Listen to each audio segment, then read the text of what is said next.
Welcome, fellow travelers of the cosmos, to a journey through time and into the heart of ancient Mesopotamia.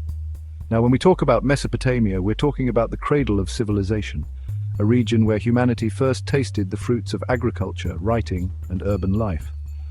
But it wasn't all ziggurats and cuneiform tablets.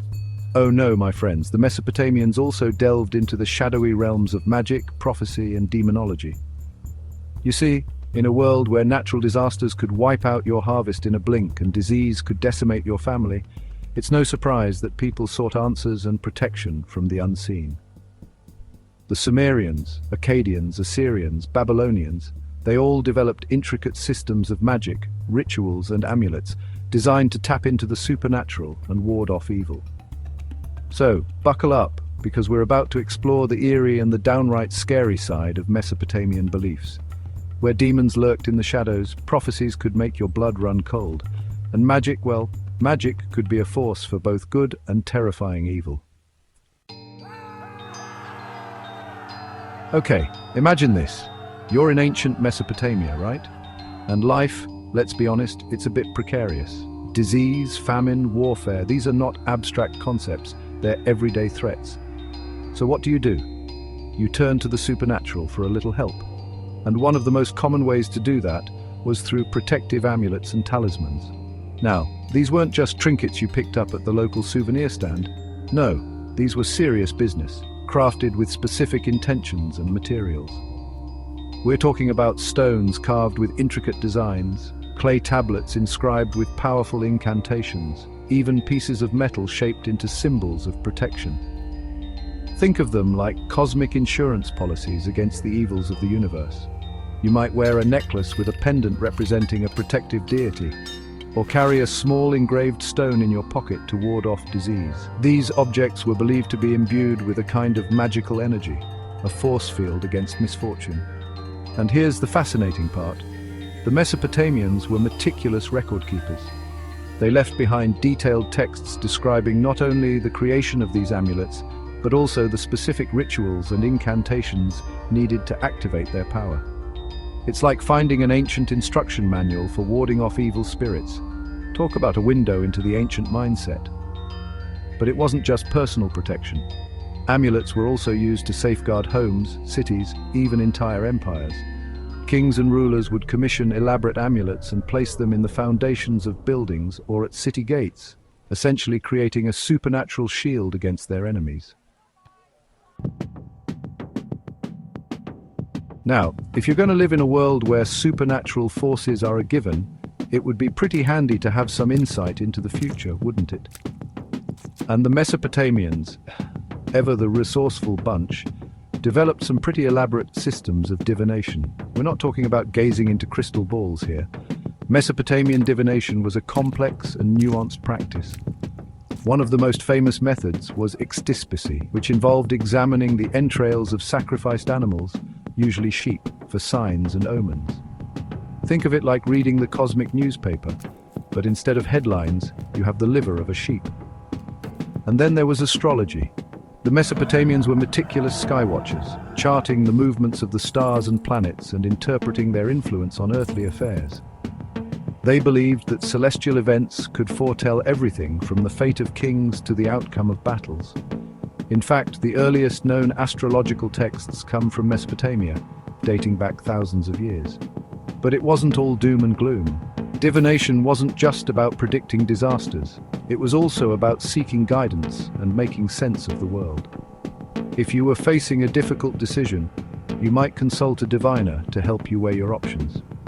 Of course, like any good system of prophecy, Mesopotamian divination had its share of chilling predictions. There are records of omens foretelling the fall of cities, the deaths of kings, even the end of the world as they knew it.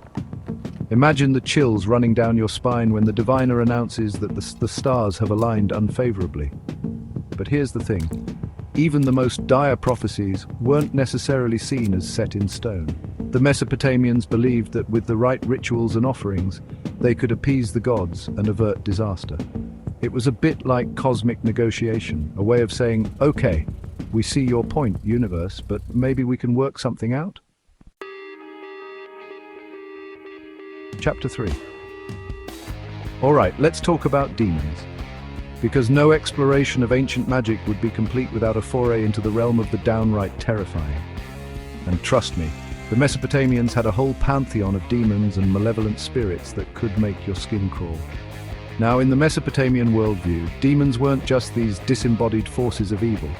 They were distinct entities, often with specific names, appearances, and, dare I say, personalities. Some were associated with natural phenomena like storms or disease, while others were more like malevolent tricksters, always looking to cause trouble. One of the most feared demons was Pazuzu, the king of the wind demons. Often depicted with a grotesque humanoid body, the head of a lion, bird-like talons, and a scorpion's tail, Pazuzu was a force to be reckoned with. He brought with him famine, plague, and scorching winds, but ironically, he was also believed to protect against other evil spirits, particularly the demoness Lamashtu. Speaking of Lamashtu, she was the stuff of nightmares. Imagine a demoness with the head of a lioness, the teeth of a donkey, and the talons of a bird. Oh, and did I mention she was often depicted nursing a piglet and a puppy at her monstrous breasts? Lamashtu was particularly feared for preying on pregnant women and children, bringing disease and misfortune. But demons weren't always these larger-than-life figures. Many were believed to be invisible entities lurking in the shadows, just waiting for an opportunity to cause harm. They could possess individuals, causing illness or madness, or they could simply make your life miserable in 1,000 little ways. The good news, if you can call it that, is that the Mesopotamians developed an arsenal of rituals, amulets, and incantations to protect themselves from these demonic forces. And if all else failed, they could always call upon the gods for help. After all, even demons had to answer to a higher power. Chapter 4. Now let's talk magic. Not the pulling a rabbit out of a hat kind, but the real deal, Mesopotamian magic. We're talking about a complex system of rituals, incantations, and symbolic acts designed to influence the world around them. In Mesopotamia, magic wasn't some fringe practice reserved for a select few. It was woven into the fabric of everyday life. People used magic for everything from healing the sick to cursing their enemies, from ensuring a bountiful harvest to influencing the outcome of a legal case. In essence, magic was a tool, and like any tool, it could be used for good or for ill. Now, when we think of magic, we often picture sorcerers and witches whispering incantations over bubbling cauldrons. And while those images aren't entirely inaccurate, Mesopotamian magic was often a much more subtle affair. It was about understanding the hidden connections between things, the sympathetic links between the physical and the spiritual. For example, if you wanted to curse someone, you might create a small figurine representing your enemy, and then perform a ritual involving breaking, burying, or burning the figurine. The idea was that by acting upon the image, you were magically influencing the person it represented. But Mesopotamian magic wasn't just about manipulating objects. Words held immense power as well. Incantations, often written in cuneiform on clay tablets, were believed to carry the weight of divine authority. By reciting these incantations, practitioners could invoke the power of the gods to achieve their desired outcome. Of course, like any powerful tool, magic could be misused. There are records of love spells gone wrong, curses backfiring on their casters, and rituals unleashing unintended consequences. It was a reminder that tampering with the forces of the universe, even for seemingly benevolent reasons, could have dangerous and unpredictable results. Chapter 5. Let's journey now into the realm of the dead, because if there's one thing more fascinating, and perhaps more frightening than magic itself, it's the attempt to communicate with those who have crossed over. And the Mesopotamians, in their quest to understand the mysteries of life and death, delved into the practice of necromancy. Now, before we get into the specifics, let's be clear, necromancy wasn't about summoning hordes of zombies to do your bidding. It was a much more nuanced practice, rooted in the belief that the dead, while residing in the underworld, could still influence the world of the living.